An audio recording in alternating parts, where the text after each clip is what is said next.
Welcome to the Messy City Podcast, where we talk with the people who design, plan, build, develop, or even just think about how to create beautiful, successful, and humane cities and towns. Let's learn from each other and create places we truly care about.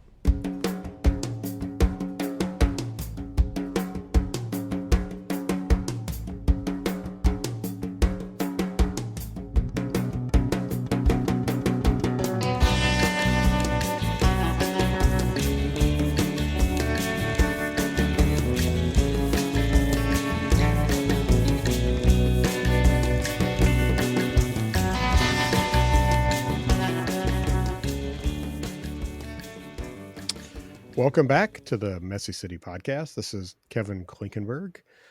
Delighted to have an old friend on the podcast today, Mike Hathorn from Utah. Mike and I have known each other through the world of new urbanism for quite some time. And he wrote some things that really caught my attention recently that had to do with housing types and demographics and household makeups, which I really want to spend some time getting into today, because I think it's incredibly important to have a full understanding of talking about housing and development. But before that, we've got other ground to cover, and I just want to say, Mike, welcome to the podcast. It's great to have you here. Well, thank you for the opportunity to do this. I'm really, really excited about talking. Yeah, these have been a lot of fun for me, and again, it's always good to know a little bit more about people that I've interacted with over the years. Mike and I have crossed paths through the worlds of the CNU and various schemes and things we've talked about, even in the Kansas City area. But Mike, I think it'd be interesting. You're working really heavily on the development side. You've been there for a while. I wonder if you could talk a little bit about how you got into planning and development, and what caught your interest in the world of new urbanism as well. Oh boy, I love telling this story. Um, in the mid '90s, I was working for my father, who was representing a home builder, selling real estate. And over a period of time, I got comfortable, I guess, with what I was doing. Started to understand the real estate market, and began asking myself questions on, without really knowing the specifics. It was recognizing elements of form, the form that neighborhoods take, and having some, I guess, some misgivings about what I was selling. Um, I took a trip to Maryland in the summer of 1995 Hmm. to visit a cousin who lived across the street from the Kentlands. Hmm. And she walked me over because she's like, hey, this is right up your alley. It's real estate. This is a really, really cool neighborhood. And the minute I walked into the neighborhood, I like to say it was my Matrix red pill moment. Everything that I had misgivings about, I had a way to contrast it. I had something to compare against. And I went back to Utah and just kind of accepted the way things were. But I was asking the questions as to, why could this new place be this different compared to, what I was selling in the neighborhoods I was experiencing in Utah. Fast forward a few years, I I ended up going back to school to work on a master's degree. And my very first semester, I had an assignment to pick a topic and do basically a case study on it. So I chose the Kentlands. I knew the name of the community, knew nothing about it, but had this opportunity to dig in and really digest what it was. And it was at that point that I came across the term new urbanism. which took me down a path trying to figure out what new urbanism was. It then became this mission to try and learn anything and everything that I could about new urbanism while I was in school. Unfortunately, what I found was my professors didn't know what new urbanism was. Hmm. So I was on my own. Um, but what it did is it solidified this path that frankly hasn't stopped. I have continued to embed myself in new urbanism because I believe it's the path forward to doing things. Everything that I do professionally, everything that I've done from that master's degree to now has been rooted in new urbanism. Along the way, um, I decided I decided I was going to pursue getting the Congress to Salt Lake City. Hmm. I started that process in 2008, and in 2013 we held a Congress in Salt Lake City. Right after that, I worked on starting a CNU charter, or excuse me, a chapter, CNU chapter in Utah. Got that done. I'm on my second go around on the board of directors of the CNU chapter here. But it is what frames all my decisions, Kevin. Mm-hmm. It is the filter through which I see the world. And like I said, I believe it is the basis for the path forward to doing things the way that they really need to be done. And you've spent pretty much most of your career working on the development and building side of things. I Yeah, wonder if you could talk a little bit about some of the projects then that you've had the chance to work on. yeah. So when I finished school, I worked for a master plan community developer for a couple of years. That was in Arizona, and upon moving back to Utah, I went to work for the LDS Church. That's where you and I first met. Yep. Was me showing up in your office. That's right. Um, and I spent just shy of 10 years working for the LDS Church, and worked really, really hard to try and get them to see the world through my glasses as opposed to the ones they had been wearing. I should clarify, I worked for the real estate investment division of the LDS Church. You're aware of this living in Kansas City. They are a very large owner across the country. Mm-hmm. I believe the Kansas City market is, I think, where they hold that they're the fourth. That's their, I guess, where they have their fourth largest holdings Yeah. in the United And I think States, behind and behind Utah, Arizona, and Florida. yeah, and I think maybe at one time might have been the largest private landowner in the Kansas City area, um, if not the Could largest, could be, if not the largest among the could largest. be, Yeah, yeah. yeah. What what what I tried to do, which is part of the basis for uh, the article that I wrote.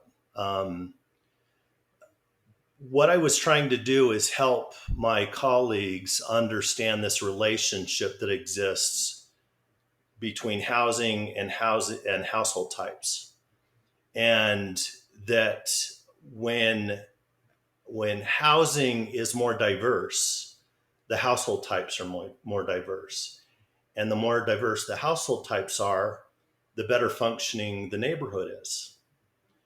And I tried to leverage that as a selling point to zoning and titling church-owned property. And I also felt from a an economic standpoint that it was because there's a scarcity. I mean, you and I both understand this, that because of the scarcity of traditional neighborhoods in this country, they automatically have an inflated premium that's associated with them, just out of supply and demand. Yeah. Yeah. Um, I got during that period of time, I had tremendous opportunities to work with all sorts of folks within the new urbanism world, and which further educated me as well as strengthened my position on the solutions that new urbanism brings to the table. And since that time, I've worked for. I started my own consulting business, did that for just shy of 7 years. And then I've worked for two other a developer and now a home builder that's kind of broadening their portfolio and becoming uh, more connected to acting as a master developer and you know entering the world and foray of traditional neighborhoods, which is what attracted me to the position and the opportunity. I wonder if you could expand a little bit on something. You said something that I think you and I understand and agree with very well, but may not be intuitive to a lot of other people, which is that when you have a diversity of housing types, that it makes a community function better. I wonder if you could just kind of expand on that and say what do you mean by that and how? Yeah.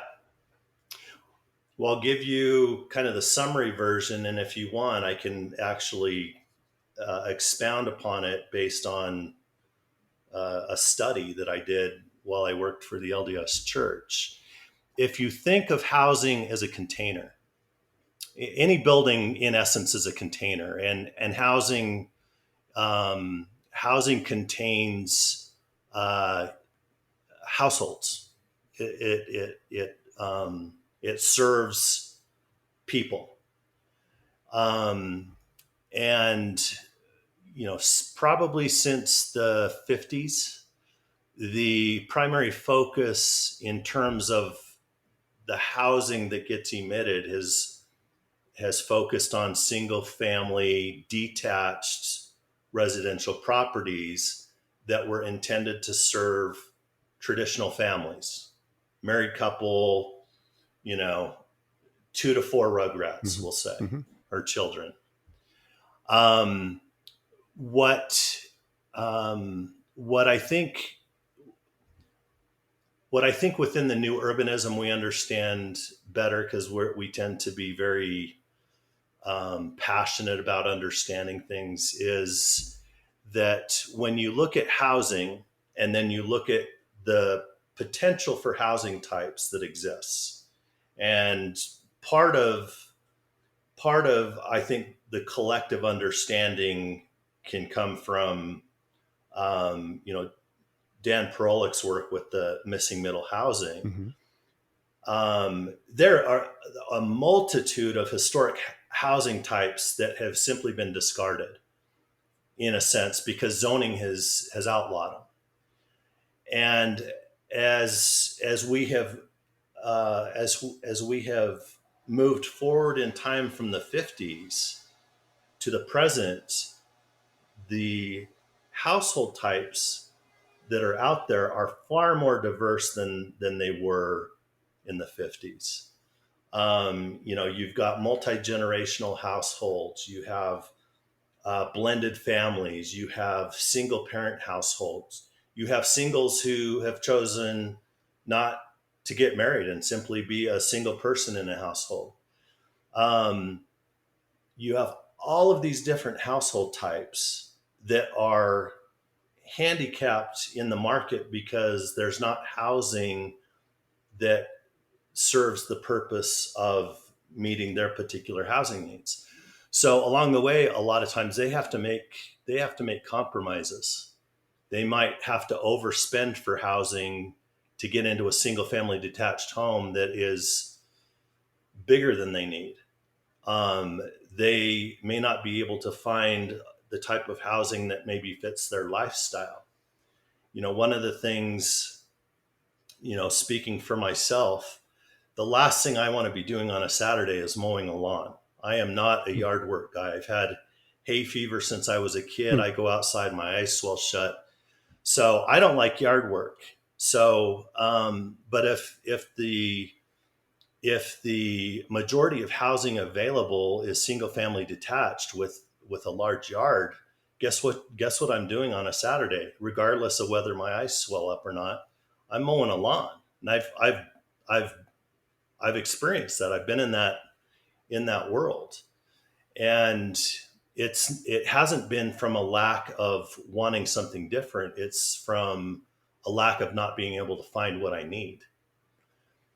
So, that's kind of the platform of housing types and household types. And then you've got the marriage of the two. And when you have within a given neighborhood, if you have a diversity of housing, what that creates is an environment where the households in that neighborhood are equally diverse. And it allows for those households to mix in an environment that is diverse in nature. It's a lot more inclusive, and you're getting experience being exposed to folks that are maybe in different positions within their housing life cycle. And um, and so what ends up happening is that the neighborhood, it flows better, it functions better. The opportunities that you have to engage others that are different, that might have resources uh, that could serve you because they're available. Um, Whereas if you're in a neighborhood that is single family detached homes, all on 8,000 square foot lots, the level of diversity is almost non-existent.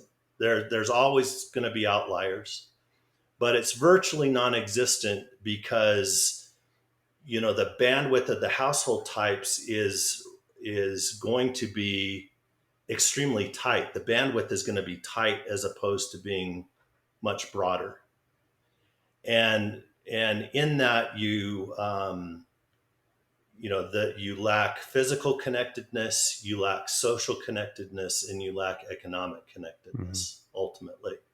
Yeah. And therein is a lost opportunity, I believe. Yeah. And so anybody is to think this is not some like radical, crazy idealist dream that we have concocted.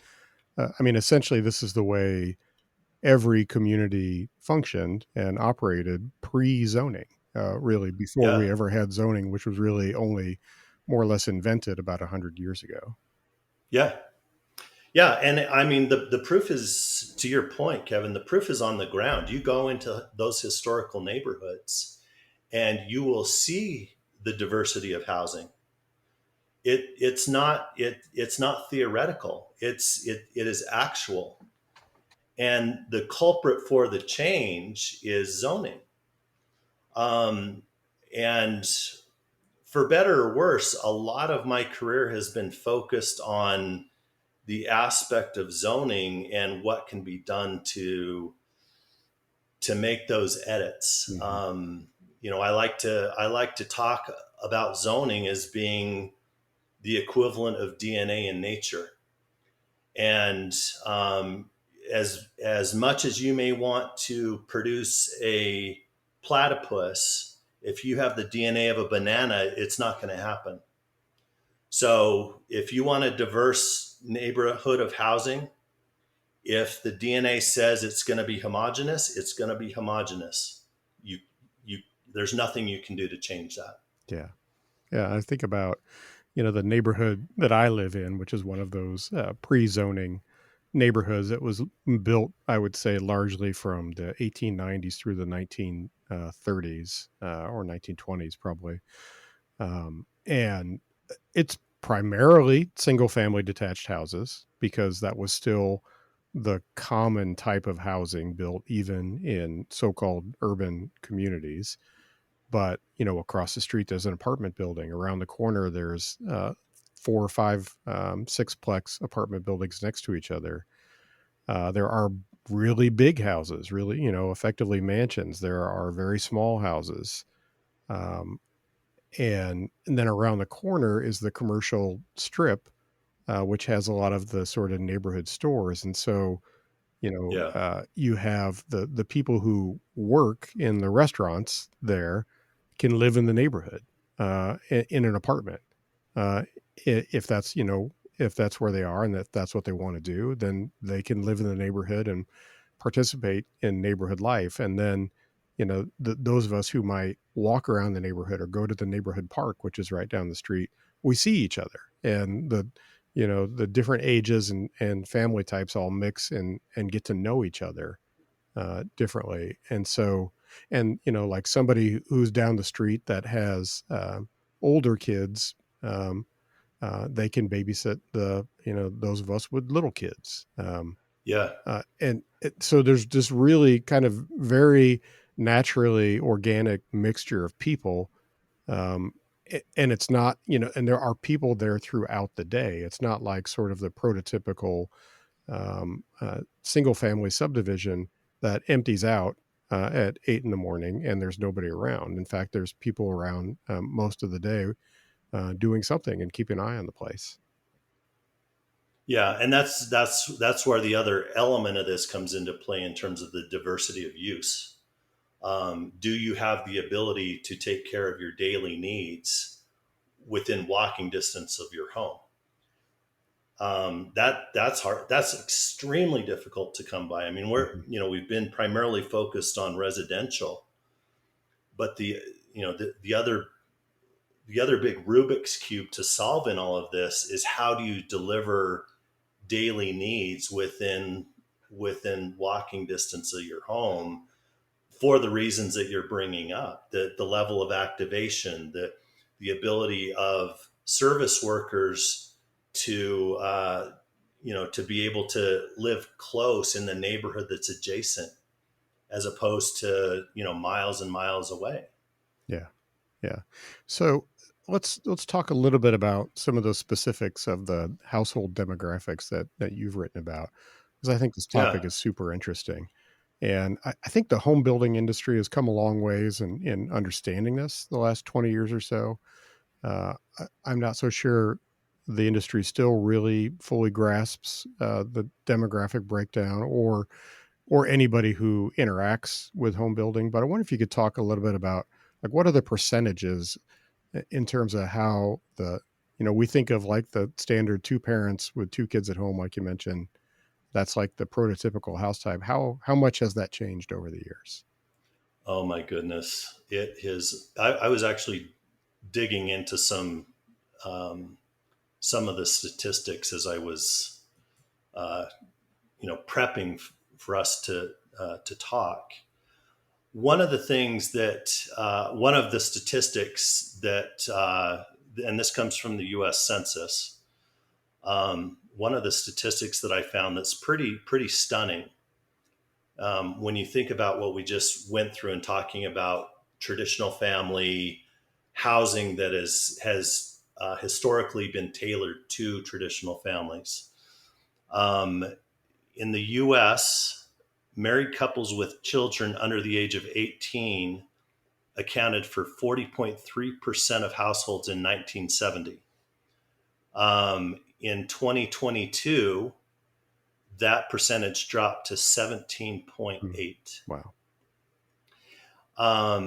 And then on the flip side of that, non-family households, such as individuals living alone, has increased from 19% in 1970 to 36% in 2022. From a what part of the reason I went into this rabbit hole with this article. I wrote this article because I found I found these graphs on LinkedIn that talked about coupling rate and total fertility rate. Mm-hmm. And in that, what I immediately gravitated to was this extrapolation of what that means to housing.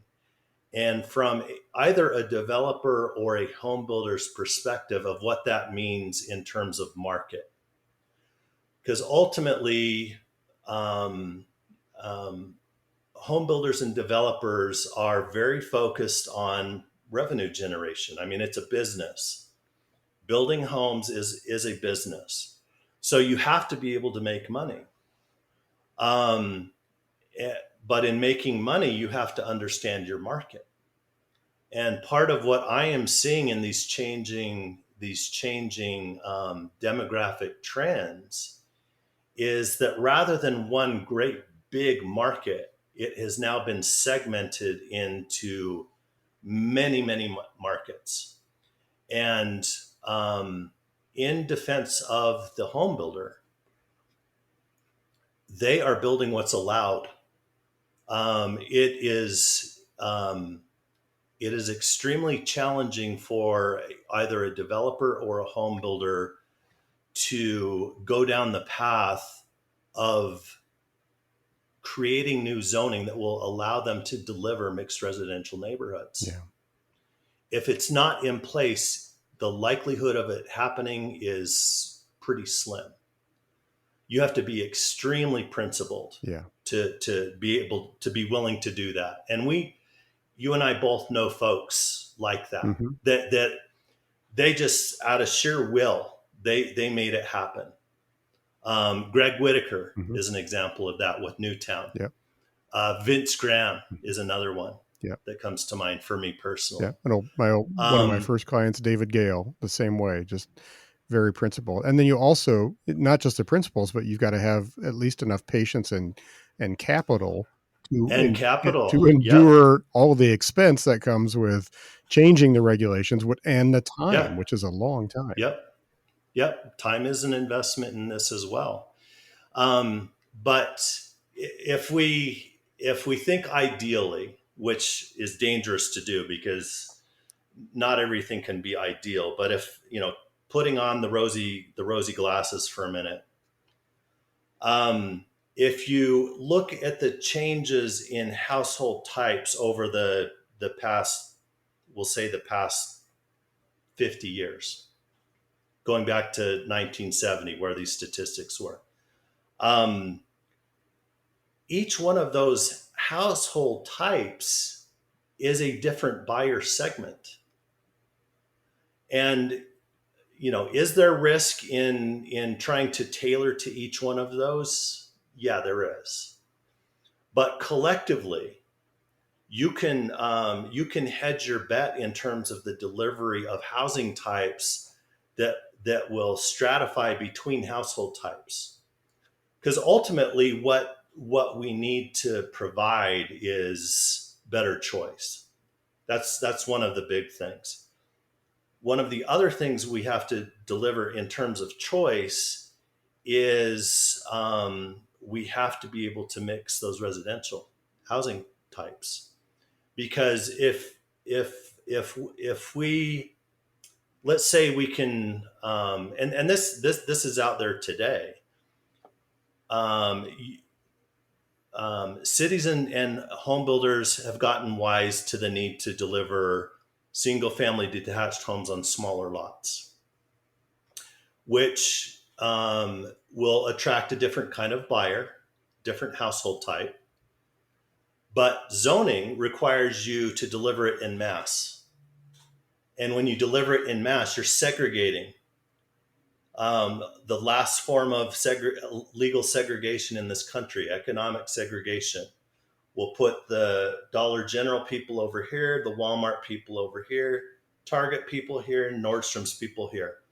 We won't allow them to Hmm. Yeah. mix, heaven forbid. Right. But that's ultimately what we need. There's a lot of evidence as to the tide lifting all boats on a social platform when you allow housing types to mix rather than to be segregated. Yeah.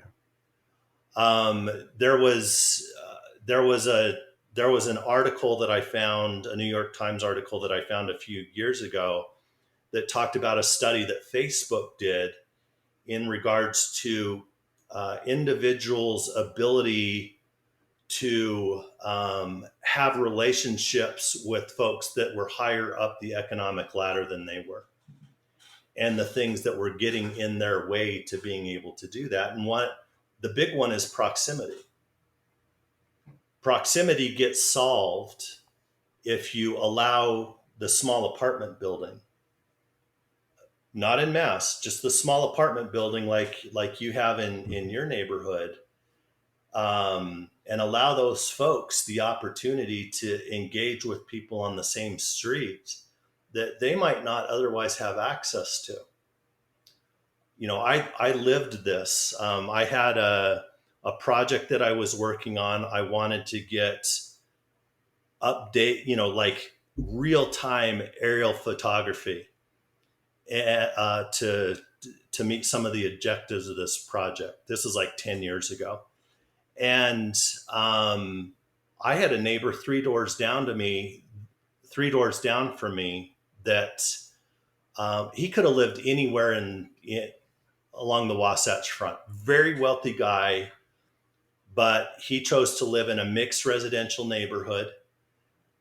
And I was able to go down and say, "Hey, would you mind taking me up in your plane so that I could get some aerial photography?" And he said, "When do you want to go?"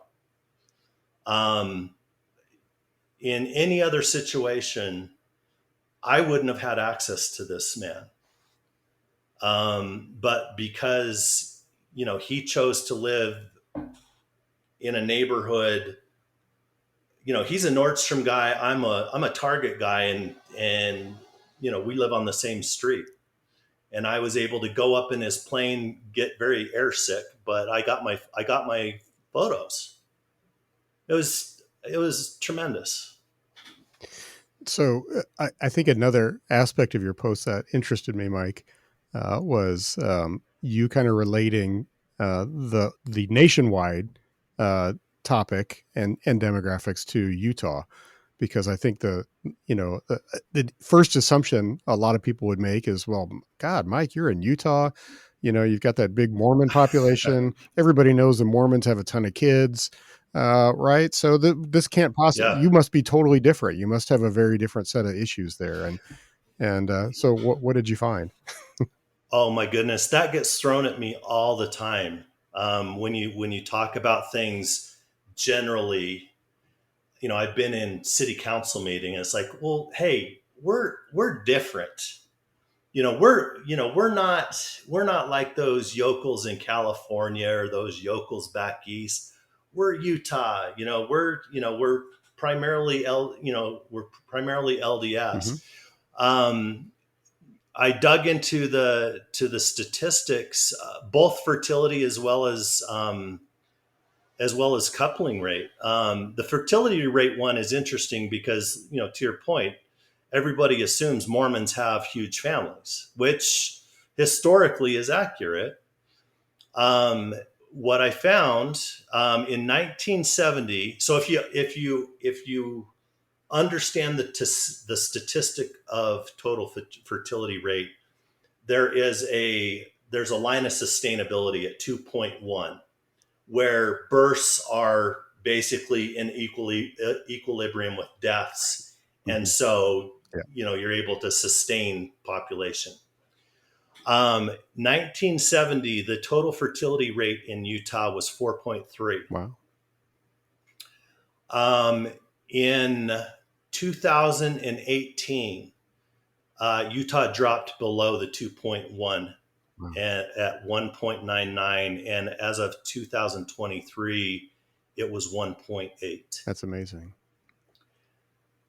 Utah's no different, and that's part of that was part of what I wanted to convey in this article, is saying, hey, we may be delayed in our trend relative to the national average, but we still follow the trend.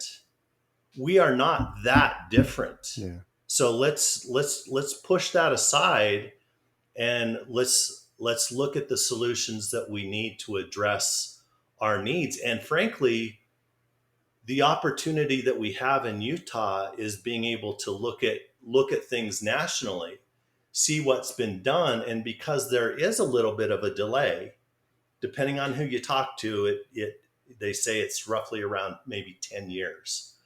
We have an opportunity to learn from what's been done and try and implement and learn from mistakes. That's huge. Yeah. So it's interesting also in thinking about Utah, because there's been a remarkable amount of new urbanist work and communities uh, happening in Utah over the last 15, 20 years. I wonder if you could talk a little bit about what that's been like. I mean, Utah in general has seen a lot of growth and in A lot migration of from other growth. Yeah. states. So there's been all kinds of new communities. But what I see behind you, I think you've got a poster of Daybreak on the wall. Yeah. Talk a little bit about what's happened in terms of those explorations in Utah. Yeah. I wish it was more abundant than it is, to be honest. When I first moved back to, I spent about 8 years in Arizona, and when I moved back to Utah, uh, um, I specified a particular criterion moving back, and that was we were either going to live in an historic neighborhood or in Daybreak. And we ended up in Daybreak, and I've been in Daybreak for 18 years. I've lived in uh, four different housing Hmm. types, five total Hmm. homes, different housing types. Um, Twice I have looked to leave Daybreak. One just within the past few months, and in both instances, I wasn't able to leave because there's nowhere for me to go. Daybreak, in terms of how it operates and behaves, based on how it was planned and designed, there is no comparable in our region, in our market. And I mean, I worked very, very hard. Both times I had specific reasons as to why I wanted to leave, um, and it didn't work. We actually just probably about 4 weeks ago, we had a buyer on our home, Hmm. and I was faced with having to leave. And I told my wife, I said, I can't do this. I can't go. I am not comfortable leaving because I feel like it would be a bit of a step down. Um, with that being said, there are there are efforts. I mentioned, the one that I am having the good fortune of being able to work on, which is a TND that was zoned and entitled about 3 years ago in southern Utah County in a city called Springville, and the the landowners who went through that zoning and entitlement process, they talked to just about everybody in the market, and the builders just they couldn't understand what it was. They couldn't make heads or tails of the zoning, and so they struggled finding a buyer. And fortunately, and this was actually before I started working with Visionary Homes, I think they understood what it was and said we're gonna go after this. And they they have they are in the process of acquiring about 100 of the 175 acres of Hmm. this TND. Um, to me, it provides a tremendous opportunity because it was I believe it's been set up correctly. It has the right zoning. It operates on a regulating plan. It is very transect based. Um, it it by right, it allows you to deliver all sorts of different housing. I mean, you name it, you can deliver it. It's just whatever the developer chooses based on the transect zone. So I'm really excited about it because it's been given to me, and I'm the bus driver on it. Um, but it's something that we need more of. We need more, again, we need more, not less, of things. Daybreak, in my opinion, Daybreak is extremely successful in the market. Um, it sell it sells one out of every five new homes in Utah. Wow. Wow. Yeah. Wow. Um, it has, and I mean, it's an enormous project. 4,400 acres. It's entitled for just under 21,000 Wow. homes. Okay. It's it's been going for 20 years. It's it's amazing. Anyways, I digress. It has been a great indicator of what can be, but at the same time, what I have experienced with a number of municipalities is that it kind of scares them Hmm. because they don't know what to make of it. Um, Part of the struggle that I've had in leaving Daybreak is if I leave Daybreak, I leave a diverse community in terms of people. I leave a community that Utah, just like everywhere else, the Salt Lake Valley has horrendous traffic. But amazingly, the minute you come into Daybreak, because of the connected network of the streets, traffic dissipates. It functions so much better inside of Daybreak than outside of Daybreak. It is uncanny. And I couldn't give that up. Yeah. I couldn't give up these things that I I don't believe I take it for granted. But it's part of me. It's who I am. And the idea of doing something different than what I am it's bothersome. Yeah. So from a builder standpoint, how hard is it to try to target those different demographics and build for them? And if you've got those different housing types that you're trying to hit, Yeah, what are that some of the challenges? that's a great question. The one of the challenges is if you don't have experience thinking in those terms, which a lot of builders don't. They're used to delivering what the current system will allow. And in that, there's there's not a lot of substance behind what it is that you're delivering. The zoning sets the rules and says this is what you can do. Again, it's DNA. And all they're really doing, from that standpoint, because I have been on that side of the equation, they're thinking strictly in terms of economics, the stratification of the economics associated um, with with the demographics within a given area. Um, when you start to expand the playbook and you say, look, there's no the there's nothing telling you can't do something now, which is what I'm working with in Springville. If you want to build a particular housing type, there's a way to do it, and you can do it by right. It then becomes a question of understanding. Your market study has to be done differently than, simply looking at it from an economic standpoint. I mean, that's important too, because ultimately, what you build, a buyer has to be able to afford.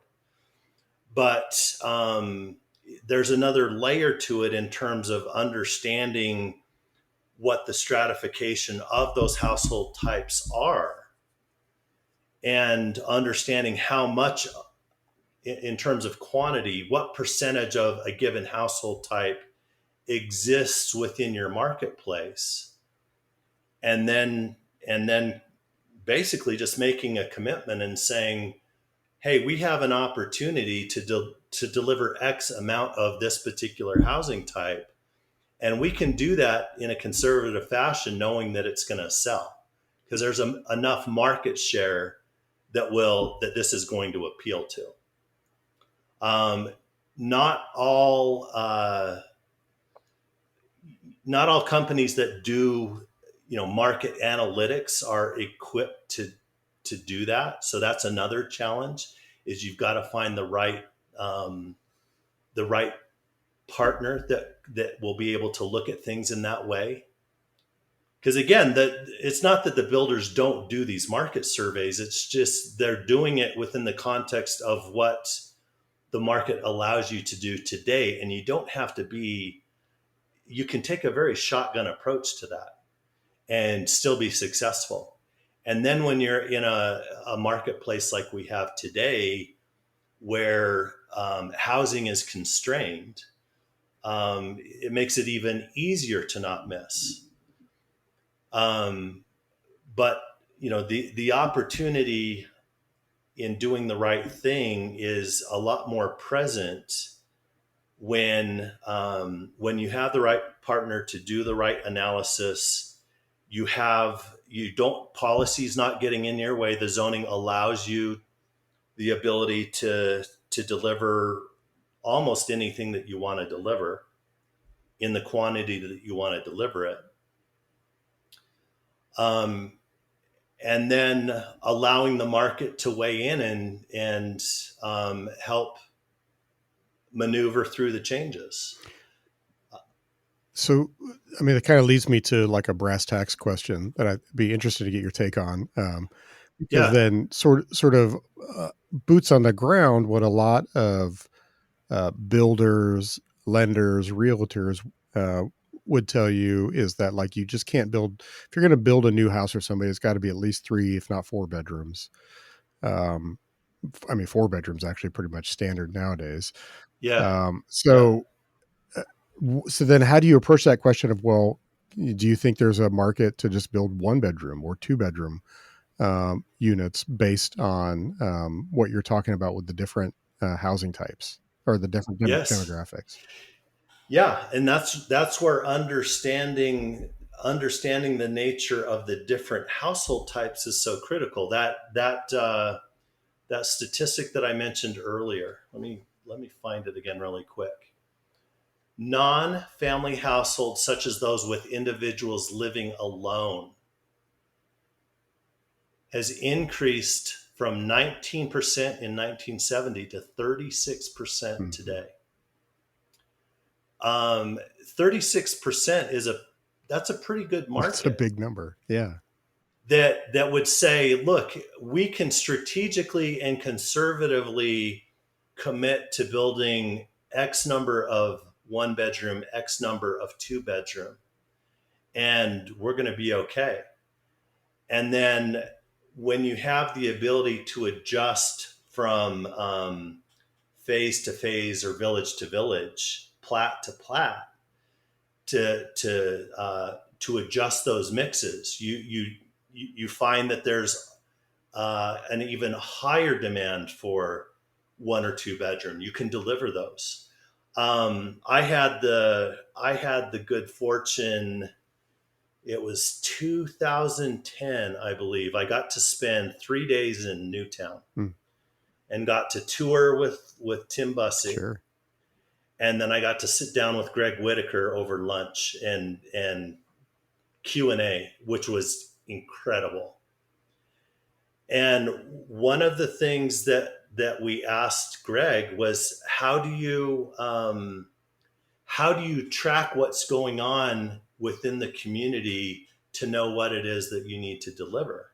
And he said, well, I have very well trained sales staff that is able to deliver to me what the market is actually doing with boots on the ground. And with the zoning and entitlement that he had with Newtown, he told us that he's able, if he hears that there's a niche that's available that's not being met, he could design product and get it out into the field in as little as 90 days Hmm. because of how his system Yeah. was worked in Newtown. Right.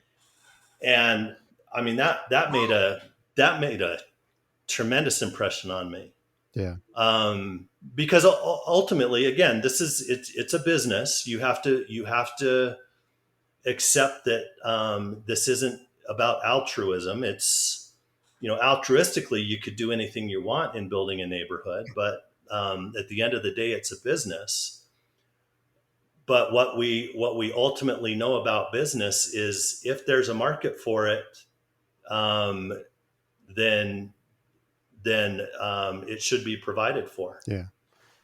The interesting thing about the development industry, though, is, in my opinion, is probably the most heavily regulated industry in our country. And so you can't just simply react to the market. There are all sorts of hurdles to being able to meet the market's needs. Yeah. Yeah. And like to your point with Greg's project with Newtown St. Charles, in St. Charles, Missouri, which is an incredible project to go view, uh, in a similar fashion to the Daybreak, I guess. It's a very large property where he had essentially a zoning pre-written for the entire development that was very, Hmm. very flexible. And, Yeah, and so he's not negotiating entitlements, along the way with every building yeah, or every set of buildings. And then he had a very large operation at the time, a very large home building operation, very vertically integrated, that allowed him to do things quicker than ordinary builders. yeah, But the bigger reality is that there wasn't anything slowing him down from the outside necessarily. The factor was what could he figure out internally that he might need to change to yeah, proceed. yeah, Um, and it seems like that's the biggest challenge to try to figure out for a lot of cities and communities is the planning and zoning side, getting to a place where it is specific enough, but also flexible enough um, to allow yeah. to make sure there's quality, but to ensure tremendous flexibility so you can hit the whatever the market is.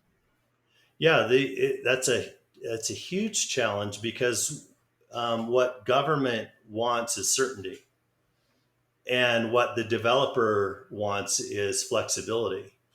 And what my experience has shown me is that neither side really understands that they both need both. Yeah.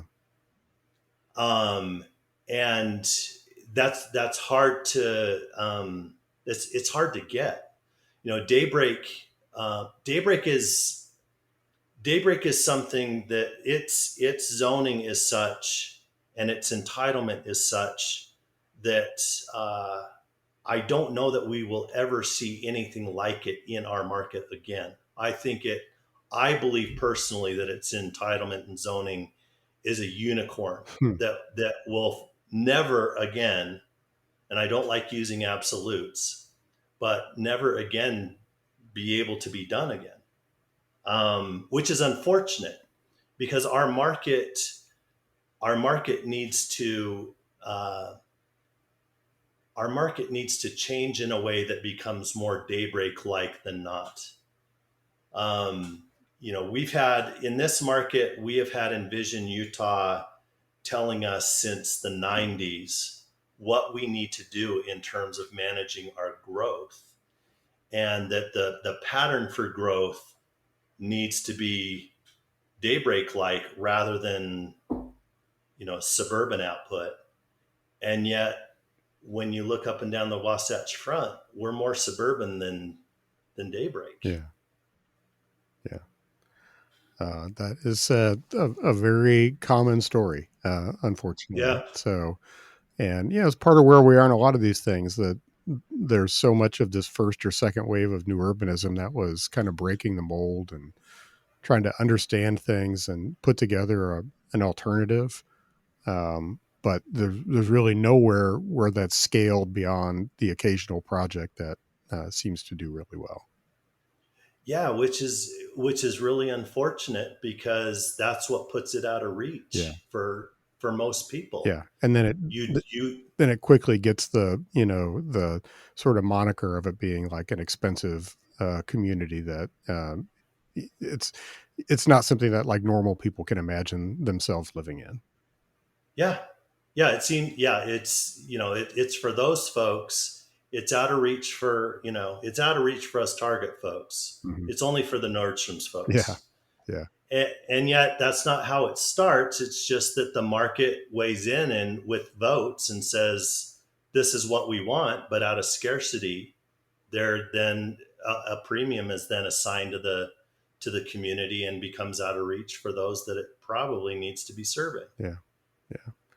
So, Mike, what's next for you then? It sounds like you've got this pretty cool opportunity with this next project in Springville. Is that right? Yeah. Yeah. And Yep. so, is that sort of the next big thing on your plate to try to figure out how to make it That's happen? yeah. That's my major focus. And um, what I have been chasing for better or worse for my entire career is how do we deliver better neighborhoods and communities. And if I didn't see, I'm very principled and passionate about this, and if I didn't see the opportunity for this project to be just that, I don't know that I would have uh, I would have taken the job and be given the opportunity. But I think I have a lot of belief and hope that this is something that it can hopefully help to push the market in a way that Daybreak's been doing for 20 Yeah. years. Yeah. Well, I'd love to hear more, as the project progresses and to learn some of the trials and tribulations. I think it's really fascinating. We don't communicate enough, I think, with people about what the day to day is like and trying to pursue different kinds of communities and projects like this, and the real struggles that happen, but also Yeah, the incredible joy that you have when something comes out right, which is also a lot of fun. So hopefully we can talk about that down the line. yeah, yeah, absolutely. Fingers Yeah. crossed. Fingers crossed. So, Mike, as we wrap up, if somebody wants to get a hold of you or follow what you're doing, what's the best way to find you? LinkedIn. LinkedIn is kind of my professional home base. Um, I also have what was my consulting business website. I've continued to keep it up because it's been like my repository for like professional blog articles and things. The web address is zoningisdna.com. Zoningisdna.com. I like it. Yeah. That's great. You must have had that one for a while. So, I was very fortunate. I was very fortunate to when I, on a personal level, when I made that connection, I went and looked, and lo and behold, it was available and snatched it up because it's that's just cool. it makes all the sense in the world to me. Yeah. All right, Mike. Thanks so much for joining me, and look forward to seeing you sometime again in person soon and talking more about things. All right, thank you, Kevin. I appreciate All it. right. Take care.